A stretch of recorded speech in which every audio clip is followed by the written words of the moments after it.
Devil తర్వాత Nandamuri Kalyan Ram long gap తీసుకున్నాడు. 2023లో వచ్చిన డెవిల్ తర్వాత గతేడాది ఈ హీరో నుండి ఒక్క సినిమా కూడా రాలేదు.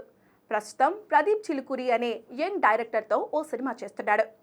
కళ్యాణ్ రామ్ కెరీర్లో 21వ సినిమాగా వస్తున్న ఈ మూవీని ముప్పా వెంకయ్య చౌదరి సమర్పణలో అశోక్ క్రియేషన్స్, అశోక్ వర్ధన్ ముప్పా మరియు సునీల్ బల్సు నిర్మిస్తున్నారు.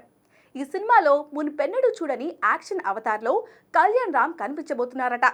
అలాగే కళ్యాణ్ రామ్ కెరీర్లోనే అత్యంత భారీ బడ్జెట్తో రూపొందనున్న సినిమా ఇది. అవుట్ అండ్ యాక్షన్ ఎంటర్టైనర్గా ఈ సినిమా రానుంది. కాగా ఈ సినిమాకు ఎన్టీఆర్ 21 వర్కింగ్ టైటిల్తో షూటింగ్ జరుపుకుంటోంది.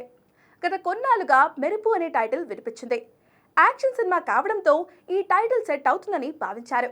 కానీ ఇప్పుడు యూనిట్ నుండి అందుతున్న లేటెస్ట్ అప్డేట్ ఏంటంటే ఈ సినిమాకు రుద్ర అనే మరొక టైటిల్ కూడా అనుకుంటున్నారట అని దాదాపు ఇదే ఖాయమైనట్లుగా తెలుస్తోంది.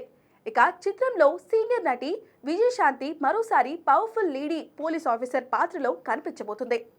అలాగే సోహెల్ ఖాన్, సాయి మంజ్రేకర్, శ్రీకాంత్ కీలక పాత్రలో కనిపించనున్నారు. ప్రస్తుతం ఈ చిత్ర షూటింగ్ చివరి దశకు చేరుకుంది. ఈ సినిమాకు కాంతారా ఫేమ్ అజనీష్ లోక్నాథ్ సంగీతం అందిస్తున్నారు.